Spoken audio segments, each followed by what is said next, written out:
Hello, this is B with Anna Brand. Who's her, not me. I'm Alfie Joey, your guest. You're very welcome.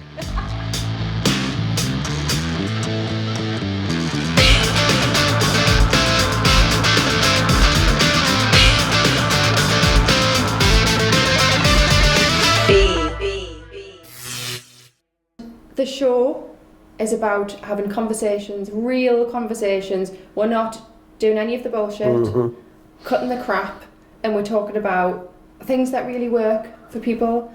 So conversations about tools and techniques that really work. But I think what is really beneficial and invaluable to people is when you have conversations about real life experiences. So we've lived it and we've learned and what we've learned and things that we've done and that we've might possibly failed at. And also the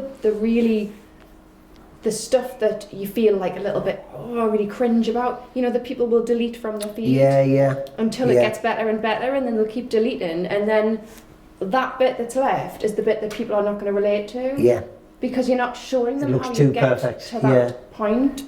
So I think there are lots of coaches out there at the moment who are showing perfectly what they do, but hold on, but you must have got from there to there, or have you not actually got to that point and you're just coaching something that you not actually achieved yourself? Absolutely, And so the reason that this started in the first place was because I said, I'd love to do a podcast, but I'll never do one because I'm too worried about failing and looking like an asshole. And so my thing is, right, well, I'm just going to do it. I'm going to prove that I'm going to be bad at the beginning, which I have been, but I've left it out there. And Neil is evidence, proof that I have not deleted anything. It's gone out as badly as it is, and it's cringy, and it's fine, I'm leaving it there. But I'm proving that by doing, you get better, get more confident. And what I want to talk to you about, which is what you're so good at, which is what we love you for, is that how have you managed to be you, just be Alfie, in every single scenario that you're in? Have we started? Yeah. Let's go. If there's one thing that I want to make clear, it's that I've always been rubbish at the beginning of everything that I've done. And that's all right, that's normal. Nobody, look at art and, you know, whether it's Salvador Dali, Picasso, whoever, their stick figures were what they started with. They didn't finish with John of the Cross, they didn't finish with their great works. Their fridges, if they had fridge doors, they would have looked the same as everybody else's. All fridge doors look the same. There's no good pictures on a fridge door.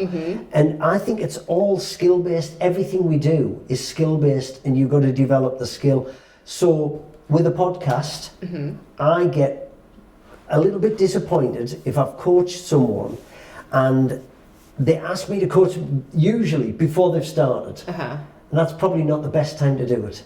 It's probably 6 or 7 or 20 episodes in where you've got something to go on. And I think if your podcast looks the same on episode 20 as it did at the beginning, it hasn't travelled far enough. It should be improving a lot because you're working on it, you're listening back, you're looking at ways to improve your skill because it's a skill. And if you just stay at the same level or think, I've done a little bit of coaching, I'll just do it and that's what it's going to be like, it's not going to be very exciting. Same with everything, same with speaking, same with stand-up comedy, same with being on the radio. I was dreadful in all of the individual. So have you got evidence of you being dreadful? Have you? All every one of them. You know, I could rattle off more bad comedy gigs. I had thousands and thousands of good ones. How did but you remember the terrible ones because you think, well, I won't do that again. Absolutely. I won't do that again. So how did you come? So the first time you got up and did something and it didn't go well. How did you have the balls to just get up and do it again? In a way, when I was so hungry when I started stand-up, I wanted to do it loads. So I was phoning round manically. Time Out was the comedian's Bible when I was living in London when I started as a stand-up, and I was lodging in someone's house and I had use of their phone and it was the days of answer machines. And I would literally phone up and say, hi, I did the Comedy Cafe last week, did okay there, could I come and do your club? And leave a message, and I'll phone you back next week if you don't get back to me, and if they didn't, I'd phone them back on that day. Hi, I phoned you last week on the 6th of March, I'm just and they're either going to say, go away, or come and do the club, and usually they'd say, come and do the club. So I was doing like 30 gigs a month at one point. Wow. So if you did die, and you would have a struggle, because loads of them 30 gigs would be dreadful, 2 blokes and a dog sat at the end of a bar and nobody else there, and it was just... And you've still got... So even if you turn up and there's one person there, you've still got to do both. I once did a show to one person. But that's normal. That's normal. When you're starting out and you're scrapping about to do... We've got a visitor. The dog wants to come in. I'm so engaging. I can talk to the animals. So it's not an actor behind there, just for the joke. So if I did die, I had about 5 more gigs that week to put, and for us as new comedians, if you had a stinker, you couldn't wait to do the next one. Oh, really? It wasn't like, I don't want to do that again. You want to put it right and correct the mistakes. Because you don't want to end on a bad note. And with the radio, I've told this story many times. The first week I was on the radio, a guy texted in and said, mate, you're dreadful, I'll give you 6 weeks. And you get thousands of texts that are really nice, but you always remember the horrible ones. You do. And on the week I left, 15 or whatever years later, the same guy texted in and said, you won't remember this, of course I did, and said, you won't remember this, but I texted you in your first week and said you wouldn't last 6 weeks, and I want to apologise. I'm a real big fan. I want to really miss you, and I just want to say sorry. And I read it out on air. My producer goes, "What are you doing that for in your last week?" I went, because I think it's really important. Yes. People know that I didn't start as the finished article. Absolutely. That guy was absolutely right. I was terrible. But he still didn't have to say it. But that leads on to another point, though. Yeah. Do you not think it's really important to just be brutally honest? So, there's a lot of fluff out there. People say, no, just get out there. People are going to love you. Do you not think it's also important to say to people, hold on, let's just be real. Not everyone's going to love you. But the right people will, and that's all that matters. And also prepping people for the fact that you're going to get trolls and you're going to get crap from people. Yeah. Because I think if you let people just go out there thinking it's a fluffy environment and no one's going to, I don't think that's setting people up for the right mind frame to be able to deal with it when it does happen. Yeah, I mean, I am by nature, I think, a people pleaser, and I do want more people to enjoy me than not. Yeah, but all the people are never going to like you. Yeah, and so I think it's a matter of just try and hit as many people as you can. Yeah. And unfortunately, there's people out there, there are people out there who feel the need to tell people publicly that they don't like you, but they're arseholes and we don't care about them. Rise above it. I just think, don't focus on the negative people. I say this to young people if I do stuff in schools. Yeah. There are plenty of naysayers and sarcastic, cynical people, and I love that saying, surround yourself by good people, because you're the average of the 5 people you spend the most time with. It's so true as well, isn't it? And so I try and, have mainly good folk who I enjoy spending time with. And those are the people I phone, and those are the people I look back on who inspired me, whether it was a teacher or a drama person in my life or a coach. The best ones are the ones who want you to do well. Absolutely. And if somebody doesn't, don't go near them. Get away from them. Just don't pay them interest. And I have a saying, you can't win an argument on the internet. Yeah. Don't bother. Don't bother responding to trolls or people who are, unless they text your radio show. And then, absolutely. And read it out. But yeah. I quite like that he did message you back though and say I was wrong. Yeah. That's really nice. It's a funny thing. You do get, I did a talk fairly recently at the Gala Theatre in Durham, and a woman in the audience came up. She said, I like that. She said, I always found you a bit too bouncy on when you were on the radio. Oh, thanks. Wow. But, But I guess it was, it was kind of... Yeah. Fair enough. I could have gone back and said, I'll be a fan of your work, but you haven't done anything. But I didn't. Yeah. That would have been good, but you didn't. No, you rose above it. Mm. So you've been everything from artist, radio presenter, public speaker. Mm-hmm.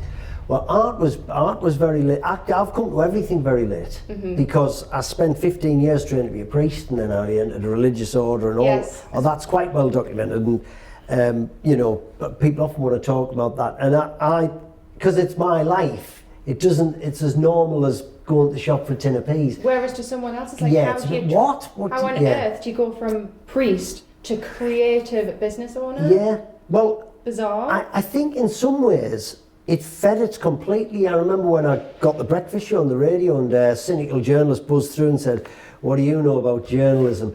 And I should have said, "What do you know about show business?" I didn't. But I rose above it and just went, well, not as much as you, but the stuff I did, trained to be a priest, we visited hospices, did hospital placements, prison placements for years, and all that informed me journalism. That's what I was going to say. It gave me a big sort of insight into things that a lot of journalists just don't have, that sort of experience of being in those places. So if we did a phone-in about prison conditions, I could say, well, I've been in one.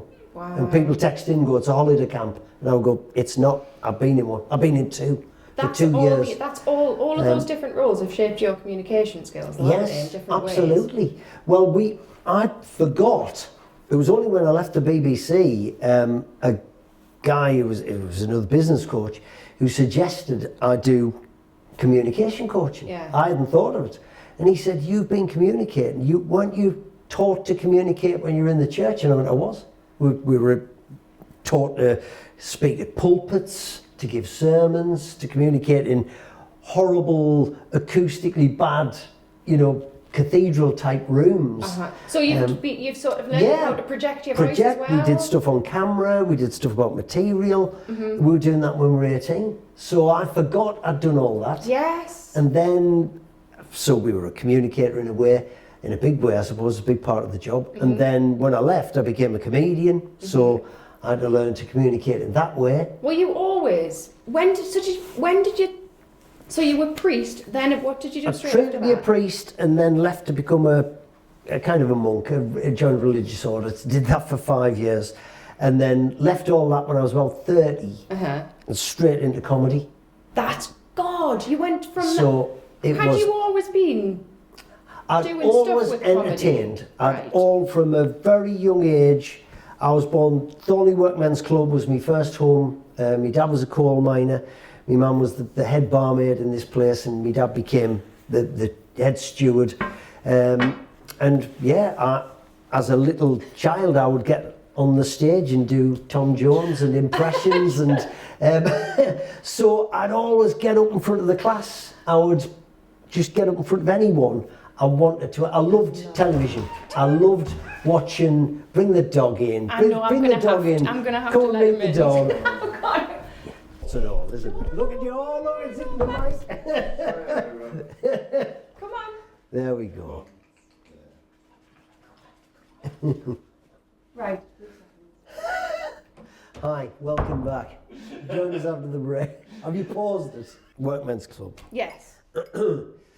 So I would get up on stage in the Workmen's Club, grab the mic while the cleaners were getting ready for the night show, and I would always show off.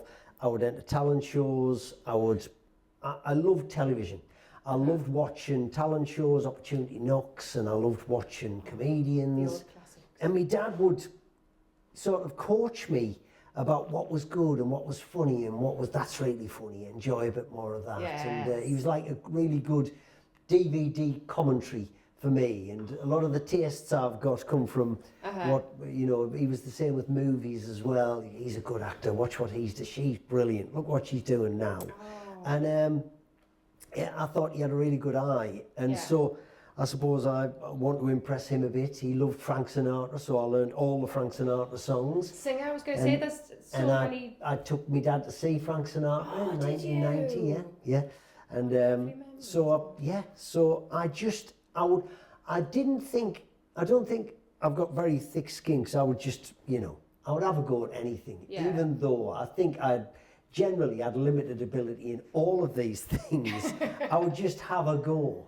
So what would you say to people then if someone says, but hold on a minute though, you're funny, like you've got the ability to be funny, therefore you've got a little bit, you've got your comedy timing, therefore you're going to be just naturally better at communicating. What if someone says that to you? I still think it's a skill. I saw comedians, at different stages in the career. When I started out with Michael McIntyre, and I saw him really struggle. Oh, really? Yep, yeah. In 1998, I think we were both in the same heat for So You Think You're Funny at the Edinburgh Festival. Yeah.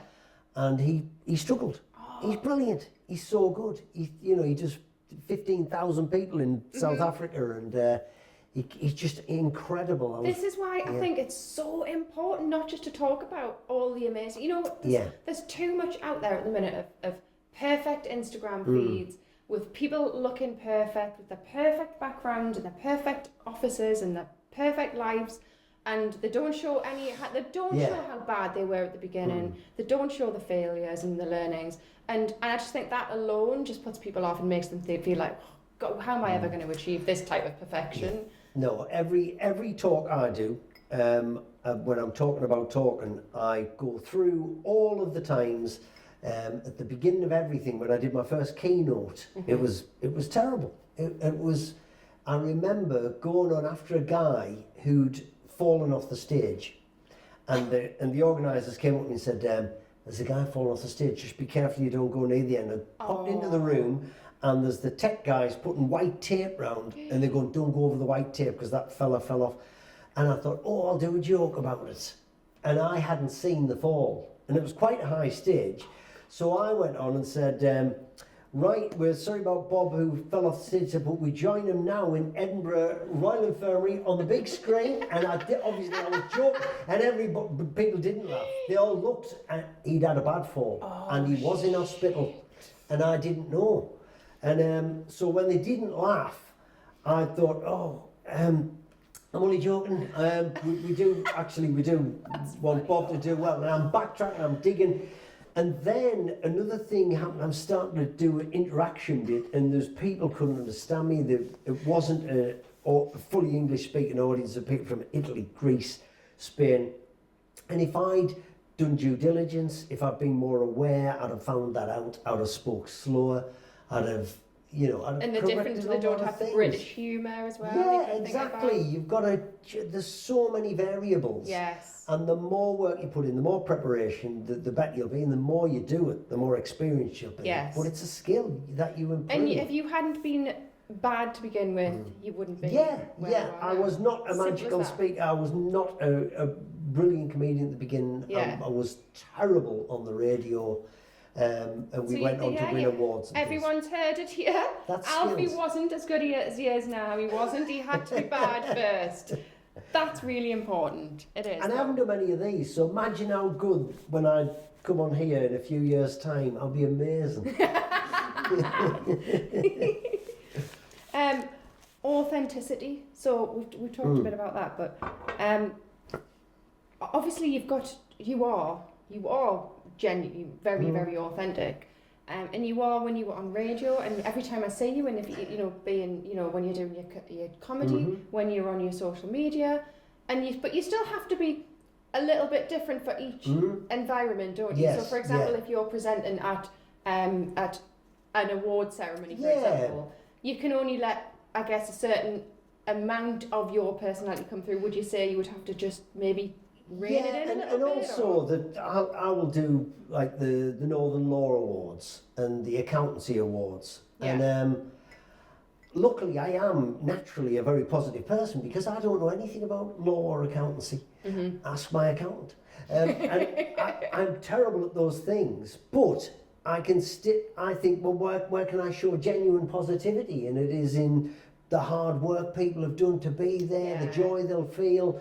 And I am naturally an upbeat person. Someone said to me recently, I think you really are a bit too nice sometimes. Really? And I think you really need to be a bit meaner and a bit harder and all that. And I thought about it and I said, they might have a point, but it's just who I am. But in what scenario would you ever need to be a bit more like that? Maybe in business, maybe in, making deals. And making fair, sort of, right, that type of thing, but not when you're actually on... Yes, not when I'm on stage, I don't think. But I think they just meant generally. But generally, that's just who I am. Are you a bit of a walkover? I am a pushover. Well, I'm here, aren't I? Is that Natasha Case my money? Wow! But I think I'm, just very, very lucky that I am a person who sees things positively, yes. and I do. That's just me, and I think it must be annoying for a lot of people who I live with, and who encounter this when they're not like that themselves. Yes. And so I have to be aware, and I always try and always have awareness about how I come across, and rein it in when it might tend to be annoying, or just hold back when it might tend to sound a bit fake, but it's just who I am. But you're always, regardless of that, even when you have to rein it in a little bit, you just have that ability to be you. But like you say, it's come with just going out there and doing it and not being very good and going and doing it again until it eventually it just feels natural. I think as well, I did, when I was about 18, I was trained to be a priest. I did a Myers-Briggs personality test. Oh, yeah. I don't know if you ever done one of those or anything like it, but they're really good, they're really useful. So you do this, answer all these questions, and ours was quite intensive. We did it over a few days, and one exercise that I was high extrovert at the time. Oh, right. Unbearable. And they put all the extroverts in one side of the room, all the introverts in the other side of the room. We had to describe them. They had to describe us. We were going boring bastards. And they were going, those noisy, annoying types. Yeah. And I became aware of someone in the other group, in the introvert group, who I was visiting prison with. And he never spoke. Uh-huh. And I didn't shut up because he wouldn't talk. So I would fill the gaps. And we get to this, and we were just like 18 or 19, running a discussion group in Durham prison, which is dangerous, And we sit in this circle, and I would always keep the discussion going and try and cheer people up. And some of them was, angry, suicidal. You've got all kinds of emotions in that room. And this guy would hardly say a word, and he's meant to be running the group with me. And then when we did this Myers-Briggs course, I became aware that he was the only person. You have these characteristics, you come with this. So I was ENTP, and you'll only have one person who's got all four opposite, and it was him. Oh. And I thought all the time, I've been thinking, I wish he'd talk. He's been thinking, I wish he'd shut up. Yeah. So I started to work on my personality, on my shadow side, and just become much more aware. And so I trained myself to be different. Yeah. And so while I was still positive and still the same level of personality, I just turned it down a lot and just let other people speak. And I stopped talking in the car, and guess what? He started talking. Oh, wow. And in the meeting, I started talking less, and he started joining in. And I thought, I must have been really annoying. So actually us being quite extrovert, where we are preventing those people from... Rather than helping them feel more relaxed. I heard a brilliant Thinking Digital talk by Nadia Finer, who... She's very shy. Her book's called Shy and Mighty, and she talks about shyness as a diversity issue. I'd never thought of that before. No, yeah. Brilliant talk. And it really made me think that, if there's brash, loud people in a room, it can be really uncomfortable. You'll never hear from certain people because of that. So we did the Myers-Briggs again when we started the radio as a double act, Charlie Charlton and myself, to work out who would have high status, who would have low status, as a really useful exercise. And this was years later, after I'd done it when I was trained to be a priest, and my statistics had changed, and I am an introvert now. What? So no problem being on stage in front of 100 or 1,000 people. That's me job. I can do that as me job. being on a big round table at a meal or something with 10 people and one conversation. Well, what do you think? And what do you... I retreat and you just go, no, I'd much rather just speak to this person right next to me and I'm listen. the opposite. And you'd be, what do you think? Yeah. But absolutely, I would just, I'd be comfortable there. Yeah. But really, really bad, stood on a stage, I would just absolutely clamp. I would be terrible, absolutely appalling. Even just giving a presentation, I'm not very good. That was what I wanted. You just got to do it more. One of the reasons I'm really bad, one of the many reasons that I'm bad at, for example, doing a presentation, is the whole. But this is a presentation and you're doing brilliantly. No, but this what's the difference? Because I'm not nothing's scripted, because I don't have to remember anything. So for me, I'm good at talking. I can talk to anybody. But we're just having a conversation. Well, can't you make your presentation conversation? I don't know how to, because because I'll just go off on a tangent and talk, and I can talk about something for a long time. So I could talk in a conversation about the stuff that I'm presenting, but because I'm now presenting, and now it has to be structured, isn't it? I'm going to have a start and a middle and an end, and then I have to remember what each slide I'm supposed to be talking, and then now I've confused myself and overthought it all. And if I only put bullet points on, what if I forget what the bullet points were supposed to be? And I can't do it. What's your advice on that? I think it's about doing it. I think it is about, right, you might not be able to do it all at once, but you may be able to play with a certain section of your presentation and make that bit of the presentation a bit like this. Do you know what? That's a good thing, because I do some stuff for the Northumbria Uni, we do the enterprise weekends, for example.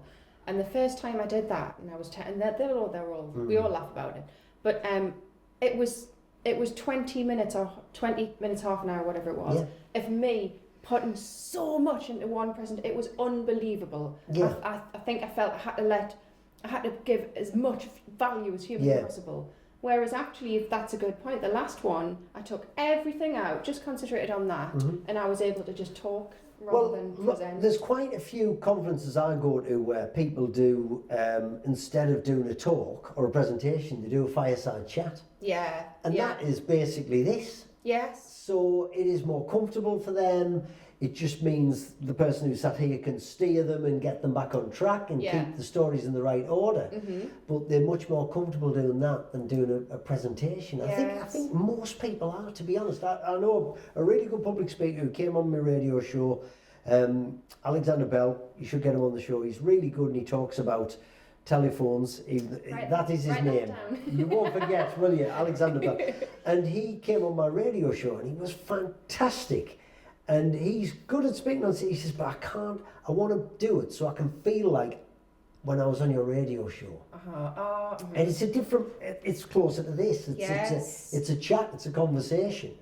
But when you can get into that state, I can do it, but I've been doing it for decades. That's the only reason. Yeah. And as I said, the first time I did it, it didn't work. It was bad. Yeah. It just takes a lot of thought and a lot of preparation. But then I've spoken to a few people as well who've said that they couldn't.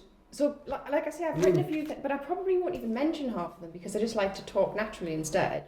And I know a few people who've said, I couldn't do that, I would hate it. I need to know exactly what I'm going to talk about. I need them bullet pointed. And then when I'm finished that, I need to move on to and it'd be very, very much like that. Whereas if I do that, I freeze and can't. So I guess that's just people's own way of doing things. You find your own style, and I think, depending on whether you're the host or whether you're the guest, I think talent borrows, genius steals. I think you cherry pick bits of people you like. It's the same with art.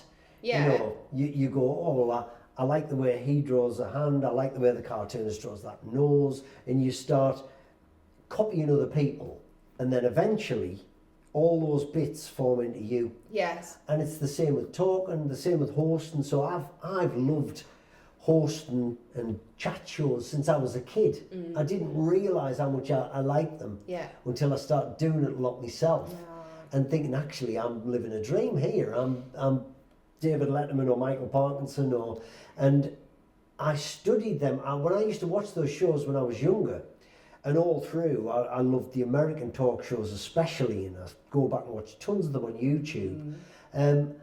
I was always fascinated by the host and not the guests. I'm watching what the host's doing, and that's what interests me. Yes. And the more invisible or subtly invisible the host is, but getting brilliant stuff out of the guest. I think that's the golden spot. And I've watched so many. I'll sometimes be doing something and I'll think I've got that mannerism or that tip or that tick from David Letterman or someone, almost just by osmosis, by taking it in. Yes. But what we're saying about finding your own style, because we've talked about this before, about, so some people struggle with how to talk about the business, and there's obviously lots of different ways, and one of them is, back to the basics of what, do you know who your audience are? Have you, have you niched down a little bit? Are you trying to please too many people? But there's also, and what I tell people, what I talk to my clients about is, start teaching. Start teaching. As soon as you start teaching what you do, you not only become better at it, but you learn your own style. You have your own analogies around talking about it, your own style around explaining it and teaching it and coaching or whatever it is that you do. But until you actually start doing that, you don't ever learn what that is. Someone said on a podcast, I listen to lots of political podcasts, and one of them was saying that great politicians have to be great teachers. Even if you don't like usually the ones that have an ism, like Blairism or Thatcherism or whatever ism, they were teachers. They taught something that was quite clear. You can see what Blairism is, you can see what Thatcherism is, or it can be explained. And the ones who are not very good don't really have... Oh, so there it's just proven theory? I think so. I think my advice to people when they're struggling to deliver a message or give it some conviction, or I can't do that, or I can't do, you're good at telling stories, I say give it a bit of Gruffalo. Would you read to your kids or help know it as a Gruffalo like you would pitch your business at a network meeting? No, you wouldn't. You'd lean in, you'd pause, and you go, oh help, oh no, it's a Gruffalo. So imagine if you did that with... That's really good advice. I've got a radiator company. I love... That's the best. You know no, what? That's a bit over the top. It's a bit over the top. But it's so much better than, I have a radiator company, I would like you to buy some of my radiators. Just... If you can do it for your kids, why can't you do it for your customers and your clients? I feel like that one bit of advice there is probably the best bit of advice I've ever been given about talking about your business, public speaking, or just anything to do with putting yourself out there. That's put more money in genius. That case. That's Honest, that's absolute genius. Isn't it? Have you ever heard that? No, never. Well, I made it up. It's real. And I just think, we're going on a bear hunt. We're going to catch up. Everyone would never read that. Yes. We're going on a bear hunt, we're going to catch... And so I just don't accept it as an excuse when people choose to be boring. Because there are circumstances where they're not boring. Usually with kids or animals. Would you talk to your pet like that?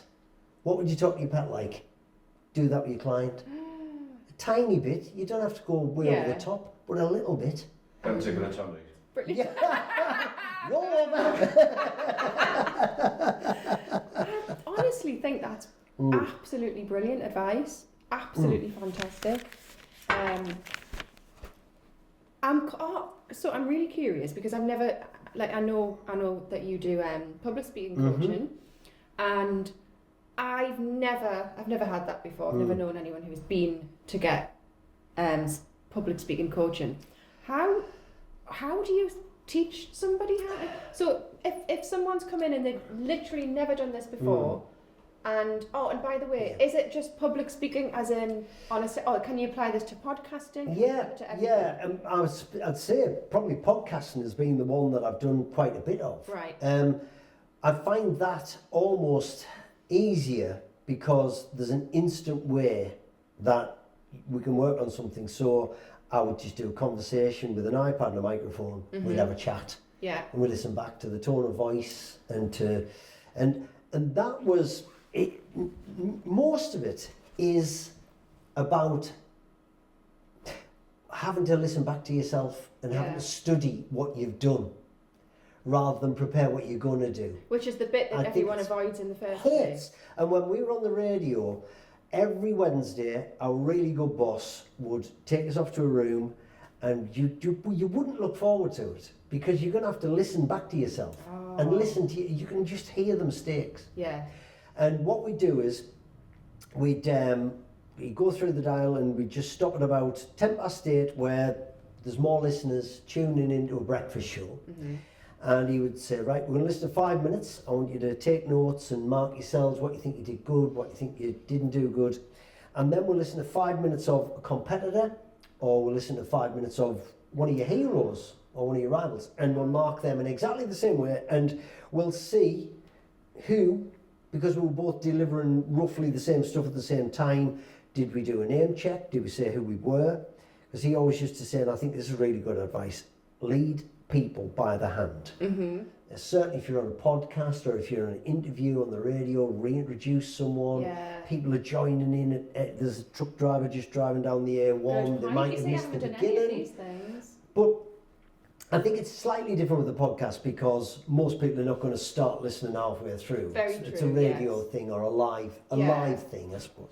So he would then get us to listen and us to say what had happened. And you can't ignore it. When you're listening back and you've just let someone waffle on, or you haven't held someone to account, or you haven't said who you are, it just screams. And if there's no tension or interest, you think, I've kept that guest on far too long. Because I just wanted to get an answer and I didn't, and I was enjoying the chat, forgot I was on the radio. And then you listen to someone else and it may be a lot better or a lot worse, and then we marked each other, and it ended with, well, we won't do that tomorrow. But it was the consistency of that boss making us do it every Wednesday. And I'd say you don't need a coach. I think it's good to have someone who'll be honest with you, who's not your brother or your mum or something. It's vital. So if you get someone who will direct it properly, I think it's handy. But I think if people have the consistency to do it themselves and listen back to their podcast or speech or whatever, and then listen to it alongside or just after you've listened to someone who you really like, think, what do I have to do to get there? What are they doing that I'm not? I'll just do a little bit more of that each time. And that's where it is totally a skill. So Charlie Chant and myself, we won Station of the Year. We were the most listened to show outside the Northeast on BBC Local Radio.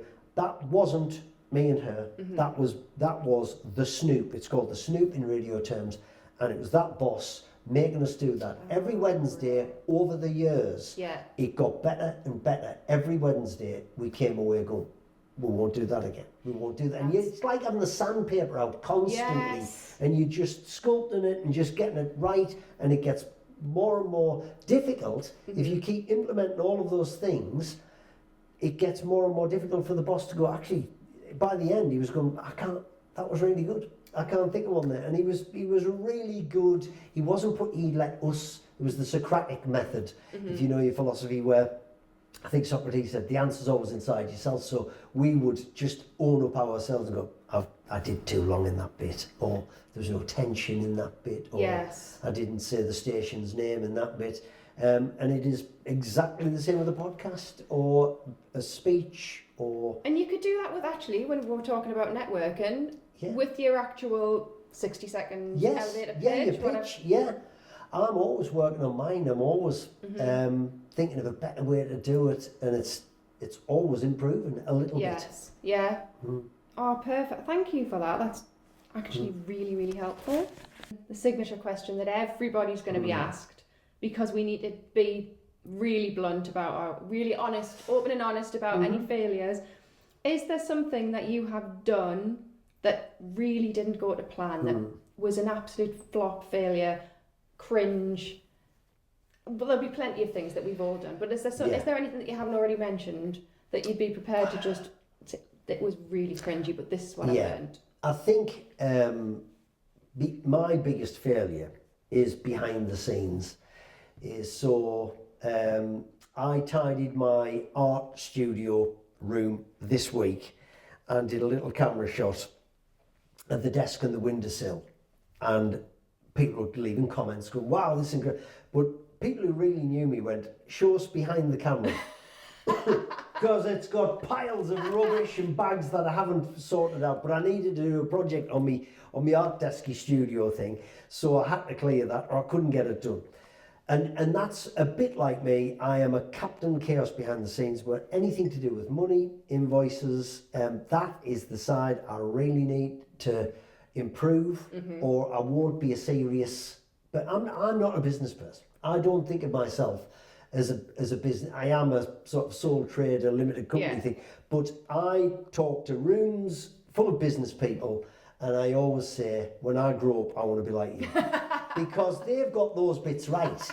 And that's the bit I haven't. And the bit I've got right is the bit they can't do well enough, that I think if we met in the middle would be great.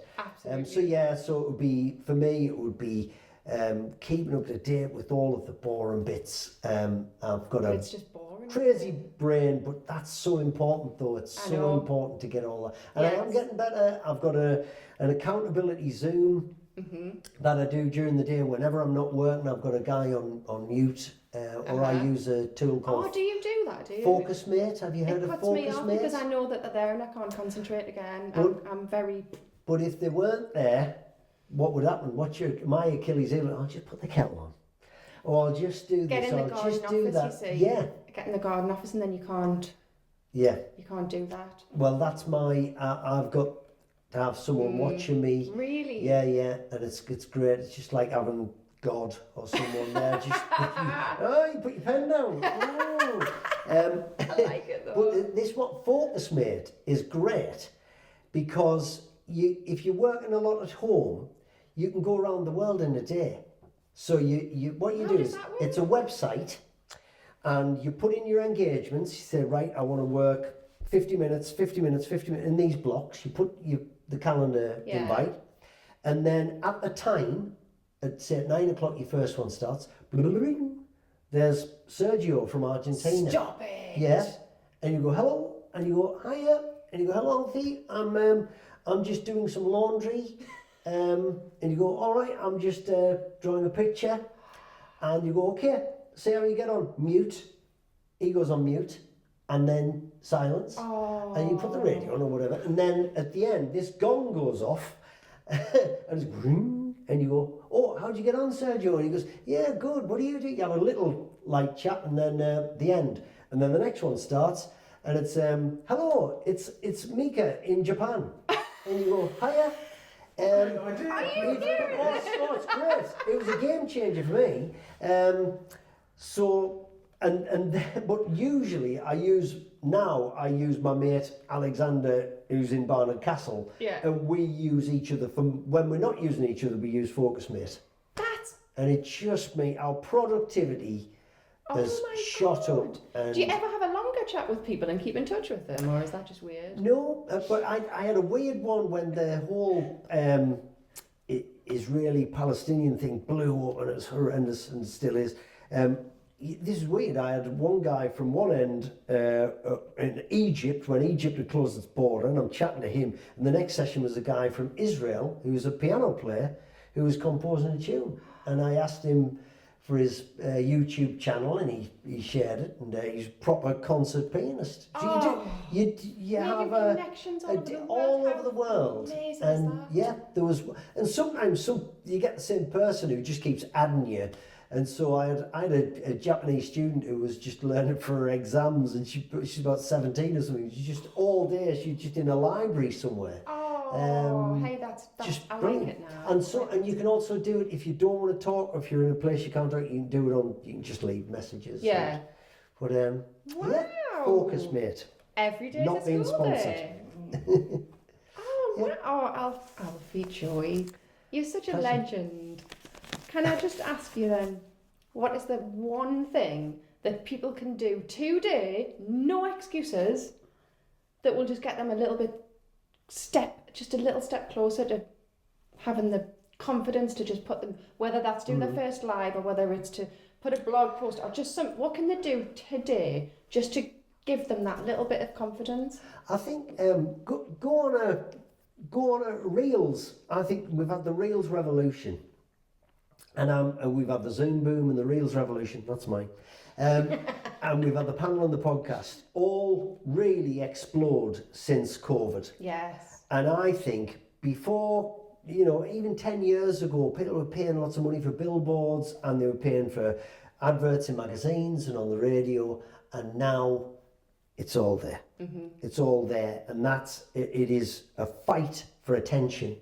And the difference between the billboards and the magazines and that is free. Yes. So if you're not doing a reel every now and again or chatting to a camera just to tell people who you are, you're an idiot. Absolutely. You've got, honestly, I don't say that very often, but I'm going to say it, you're an idiot. Because why? It's free. It's free. Just talking to you there. I am talking, Neil, honestly. who also doesn't do it. But loads of people don't do it. But Neil's getting behind the camera. So leave the idiots behind and go and do one. Go and say hello, who you are, give it a bit of Gruffalo and tell them what you do and see what happens. See what happens. There's a book I'm reading at the minute, Day Trading Attention, Gary V, who is he's brilliant, very, very loud, sort of New York, very sweary and everything. But he's got a book, Day Trading Attention. It's all about free organic social media and how you'd be mad not to use it. And you can repurpose the same thing. You can do a little video, it'll go on Instagram, TikTok, YouTube Shorts. They don't make them longer than a minute. Nobody spends longer than a minute. Just do it for a minute. Yeah. And don't put yourself through agony about doing War and Peace. Just who you are, what you do, and something interesting. Absolutely. We're all sitting on stories. Don't sit on them. Get them out there. Share them. I'm listening to Gary V. Crush It. He's Crush It audio. Brilliant. Love it. Brilliant. And I just love hearing other people's stories about how they have done that and exactly what you're just talking about there. Just get out and do it and see what happens. Amazing. Where can people find you and how can they get onto one of your courses, which I think is really valuable? I'm basically on LinkedIn, Alfie Joey on almost everything. My hashtag is SpeakeasyGuy. So if you look for that, that's my brand, by the way. We'll talk about that next time. Yes. So that's it. Hashtag SpeakeasyGuy, Alfie Joey on LinkedIn. See you there. Leave me a comment and I'll leave you one when you do that video I've told you to do. Okay. Be more Gruffalo.